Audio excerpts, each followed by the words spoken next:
તો આપણે બાહ્ય વેલિડેશનની રાહ જોતા હોઈએ છીએ. તમે જેમ કહ્યું કે ઓવરસીઝના કોઈ એનજીઓએ પિટિશન ફાઇલ કરી છે, હા, એના રિલેટેડ કોઈ કન્ક્લુઝન આવ્યા હોય એના પછી પિક્ચર બનાવવામાં આવ્યું છે અથવા એક સ્ટીલ પેન્ડિંગ ના એક સિવિલ પેન્ડિંગ એમાં એ તો હાઈકોર્ટમાં ચાલી રહ્યું. એટલે જ્યાં સુધી મારું છેલ્લું નોલેજ છે ત્યાં સુધી. પછી એવું છે કે અમારી વાત ચર્ચા થઈ હતી જ્યારે ફિલ્મ બની હતી એ વખતે રાઇટર સાથે ડિસ્કસ કર્યું હતું. તો એના પછીની અમારા જે આપણો ટાઈમ થયો એના અંદર એના ગ્રાઉન્ડ પર પિક્ચર બનાવવામાં આવ્યું એવું છે. હા, એટલે બેઝિક ગ્રાઉન્ડ મેં તમને કીધું કે શરૂઆત જ ત્યાંથી જે આપણે ટ્રેલરમાં બી દેખાડી રહ્યા છીએ કે પહેલી શરૂઆત જ ત્યાંથી છે કે માલધારીઓના લીધે સિંહો મરે છે.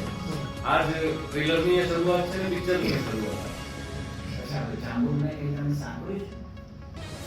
આપણે જામનગરના બધું છે પણ ખાલી એટલી બધી નથી સાથ કરી થોડું કે છે એટલે મેજરલી શાસન પર રહેવાનો પ્રયત્ન મહેનત કરી છે.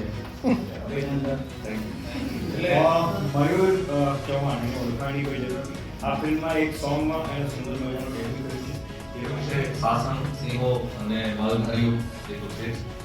અને કદાચ આપ સૌને ખ્યાલ હશે કાં તો કદાચ નહીં પણ ખ્યાલ હોય પણ ખરેખર એક કેસ થયેલો છે ગુજરાત હાઈકોર્ટમાં એક ફાઉન્ડેશન, વિદેશી ફાઉન્ડેશન દ્વારા, જેમાં એ લોકોનું એવું કેવું હતું કે માલધારીઓના લીધે સિંહો મરે છે.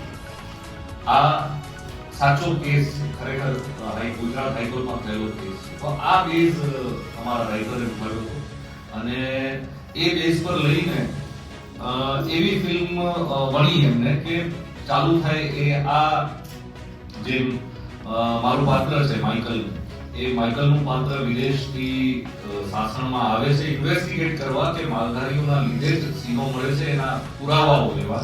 અને પછી એ અહીંયા રહીને એની સાથે માલધારીઓ સાથે વિચરીને ફરીને જોઈને એને જે અનુભવો થાય છે એ અનુભવોની આ વાર્તા છે. અને એનાથી એનું પોતાનું ટ્રાન્સફોર્મેશન અને ખરેખર શેના કારણે આ સિંહો મરી રહ્યા છે અથવા કુદરતનું નિકંદન થઈ રહ્યું છે એ બધો પોઈન્ટ્સ આપણે આ પિક્ચરમાં બનાવવાનો પ્રયત્ન તમને ખ્યાલ હશે કે સાસણગીરમાં સિંહોની વસ્તી ગણતરી કેટલી હશે? કોઈ આઈડિયા નથી? આ લગભગ હમણાં છેલ્લે મારા હિસાબે 500 થી 600 ની આસપાસનો આંકડો છે. 2020 સુધી 674 હતો ને 2024-20 પછીનો આંકડાની કોઈ આઈડિયા નથી? ના નથી, તમે કહો ને પ્લીઝ હોય તો ખ્યાલ છે.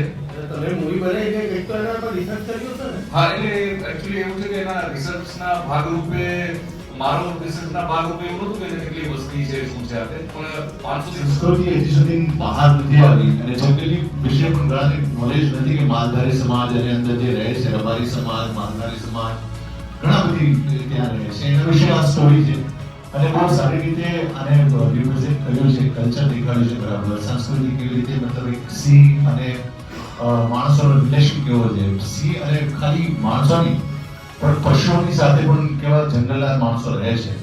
સો બહુ સારી રીતે અમે મહેનત કરી છે અને રિવ્યુ તો તમે જ આપશો પણ આશા છે કે કંઈક અલગ કરવાનો પ્રયત્ન કર્યો છે અને જ્યારે કંઈક અલગ કરીએ ત્યારે કંઈક અલગ જ રિવ્યુ મળે છે. તો આશા છે કે કોઈ સારો પ્રતિસાદ મળશે જોયા પછી. Thank you. આપણે બાહ્ય વેલિડેશનની રાહ જોતા હોઈએ છીએ. તમે જેમ કહ્યું કે ઓવરસીઝના કોઈ એનજીઓએ પિટિશન ફાઇલ કરી છે, હા, એના રિલેટેડ કોઈ કન્ક્લુઝન આવ્યા હોય એના પછી પિક્ચર બનાવવામાં આવ્યું છે અથવા એક સ્ટીલ પેન્ડિંગ ના એક સિવિલ પેન્ડિંગ એમાં એ તો હાઈકોર્ટમાં ચાલી રહ્યું. એટલે જ્યાં સુધી મારું છેલ્લું નોલેજ છે ત્યાં સુધી. પછી એવું છે કે અમારી વાત ચર્ચા થઈ હતી જ્યારે ફિલ્મ બની હતી એ વખતે રાઇટર સાથે ડિસ્કસ કર્યું હતું. તો એના પછીની અમારા જે આપણો ટાઈમ થયો એના અંદર એના ગ્રાઉન્ડ પર પિક્ચર બનાવવામાં આવ્યું એવું છે. હા, એટલે બેઝિક ગ્રાઉન્ડ મેં તમને કીધું કે શરૂઆત જ ત્યાંથી જે આપણે ટ્રેલરમાં બી દેખાડી રહ્યા છીએ કે પહેલી શરૂઆત જ ત્યાંથી છે કે માલધારીઓના લીધે સિંહો મરે છે. આ જ ટ્રેલરની એ શરૂઆત છે ને પિક્ચરની એ શરૂઆત. આપણે જામનગરના બધું છે પણ ખાલી એટલી બધી નથી સાથ કરી થોડું કે છે એટલે મેજરલી શાસન પર રહેવાનો પ્રયત્ન મહેનત કરી છે. અભિનંદન. એટલે મયુર ચૌહાણ એની ઓળખાણી કોઈ જરૂર નથી. આ ફિલ્મમાં એક સોંગમાં એને સુંદર મજાનો ડેબ્યુ કર્યું છે. એ પણ